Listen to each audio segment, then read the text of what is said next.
Welcome back to Gero Dynamics. Okay, so I only have one movie review. I'm actually kind of surprised. I thought I was going to be able to watch more movies, and I'm actually kind of surprised by the movie that it ended up being. It is not Beetlejuice. I'm saving that so I can watch it with my family.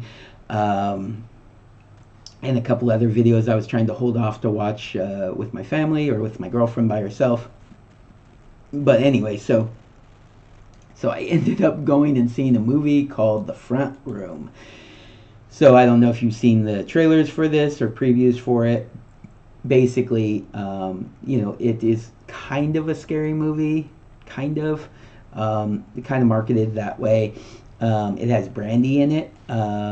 Let's see, it's a Max and Sam Agers directed movie, written by Susan Hill, and then as well as Max and Sam Agers. It stars Brandy Norwood, so Brandy, the singer and actress. Andrew Burnap, Catherine Hunter. Let's see, let's touch on them for a minute here. You know Brandy from, other than being a singer, she has been in I Still Know What You Did Last Summer, Moesha. She was in the TV series Moesha. She was in the 1997 Cinderella movie. Osmosis Jones, I guess she was a voice in that. Let's see. She was in Descendants: The Rise of Red. Okay, all right, all right. That's so she played Cinderella again. That's funny. Because yeah, she was Cinderella in 1997, and that is coming out in 2024. So yeah, it's been a while, but she still got it. All right, let's see. Anything else? Anything else? Oh, I guess she played it. She's played Cinderella for years. She was in another one in 2021. All right, doing music videos and other things, but yeah, we'll go with that. Um, and then let's see, this guy plays her husband. It's Andrew Burnap plays Norman, who is Brandy plays a character named Belinda, which comes into play a little bit during the movie, the name. But yeah, he is Andrew Burnap. He is from he's going to be in Snow White. Okay. Um, the Chaperone, Under the Banner of Heaven. Okay, so I watched that. That one's pretty good. Um, he played Joseph Smith in Under the Banner of Heaven. Okay, that's probably where I recognize. That is definitely where I recognized him from. Now I'm looking at it again. What else has he done?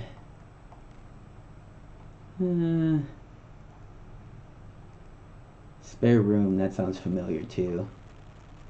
Okay. Anyways, yeah, I'm sure that's where I recognized him from. And then let's see who else is in this. The older lady, the mother, well, technically stepmother, is played by Catherine Hunter. Her name is Solange. And what do you know her from? She was just in that Poor Things movie where she played the mistress or the madam, whatever you want to call it, of the brothel. She was a witch in The Tragedy of Macbeth. She was in Harry Potter. She was Mrs. Arabella Figg.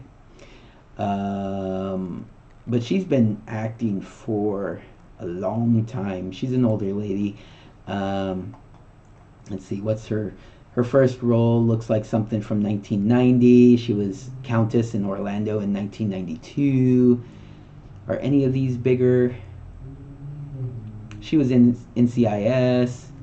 She was in that series Rome. Harry Potter and the Order of the Phoenix. She was Miss Arabella Figg in that.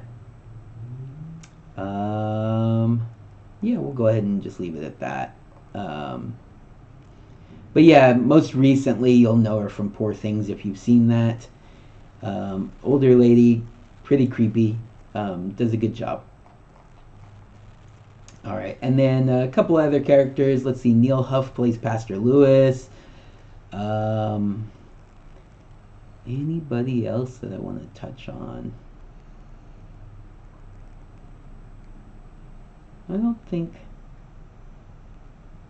There's a baby. Baby Laurie is played by Chastity and Charlize Orr, so that's cute. But I mean, obviously, it's just a baby actress.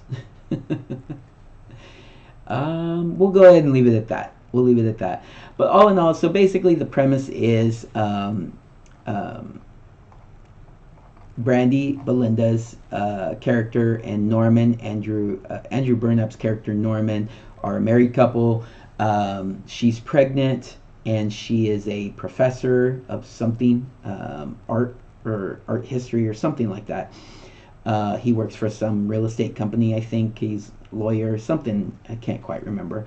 Um, and so she's pregnant and she's dealing with some work troubles because they're holding her back and they're not, making giving her full credit, treating her as a full member of of the of the I'm forgetting the faculty.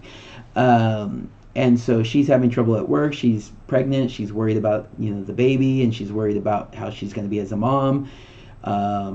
Norman seems like he's got his head on straight, and then he gets a call, and his dad has cancer. And then later which he's not close to his dad. His mom has passed.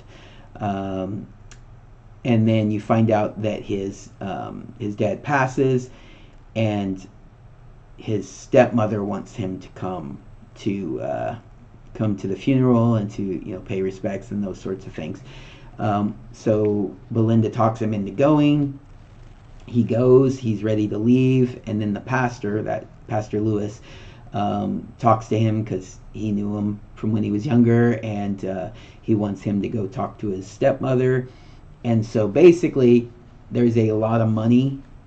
He was going to leave. He wasn't trying to get the money, but he was going to leave. But there's a lot of money, and for him to be able to get all of it, it's all of Solange's money at this point. He needs to take her in and take care of her in her dying days, basically, right? She's very old. Not that she's specifically dying of anything, but she's very old, and they want him to take care of her until she passes. So take her into his home. Well, he is not. I mean, one, it's not his mom; it's his stepmom. Two, she treated him very poorly as a child, and he does not like her. He does not want to do it, but they do kind of need the money because Brandy's character Belinda did quit her job due to what was going on, and so financially speaking, they had decided that maybe it was worth it. So they were going to try. So they bring her into the home, and she is a menace. Even to the point where it gets kind of spooky, kind of supernatural. Maybe she, because she's very religious and she speaks in tongues, and she's able to make predictions, and she's able to kind of see things, and so it kind of goes for that supernatural, spooky vibe to it. But in the end, it doesn't end up being like super spooky or super supernatural like the trailers kind of show it off to be. More, she's just kind of like faking not being as healthy as she is, and she's pooping herself and throwing herself on the ground and like breaking her teeth, to make it look worse than it is, and all this different stuff. They think she's confined to the downstairs, but she's able to climb the stairs, and the baby is upstairs with the parents. And so now we're going to get to actual kind of like spoilery stuff, because you can kind of get all that from the trailers. So if you don't want to know the actual ending of the movie, go away. Hopefully you enjoyed the review. Thank you so much for watching. But here's the spoiler. So basically, in the end, the son is starting to, Norman is starting to kind of come around to like, maybe she's, maybe my wife is taking this too far and, not handling this well. Oh, by the way, Solange is extremely racist, was a daughter of the Confederates and all this different stuff, and, tries to gaslight her into like she's not racist, but she is. And, that was one of the reasons why Norman didn't want to bring her into the house, because he didn't think she would approve of the fact that it was a white man and a black woman in a couple together. I don't know if I made it clear that he was white, but it didn't matter up until that point, right? Black and white couples exist. So she is, making life very hard on her, saying racist things, and just being a terrible person. Well, she's kind of convincing the husband that to take her side on some things, and eventually it gets really bad, and Brandy's character Belinda is starts kind of like losing it a little bit. You know, she's not sleeping well. She's taking care of the baby. She's taking care of this lady who hates her, and she hates the lady. You know, so she's kind of like losing it a little bit. So the husband brings down the baby and says, "You bit the baby, right? Like you bit this baby, like." You it's gone too far. There's something wrong. We need to get you, get you help.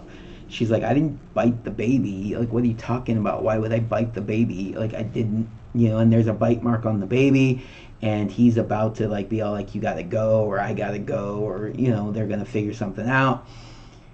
Well, she points out that the bite mark is missing a tooth, which is, the older lady Solange had thrown herself on the ground to pretend that Brandy was abusing her earlier in the movie. She chipped her tooth, so she's missing a tooth. So it's obvious that the bite mark is from Solange, who the husband didn't know could get up to the second floor where the baby was. And so he realizes all of this stuff is true, that everything Belinda's been saying is true. So he's like, you know what, she's got to go.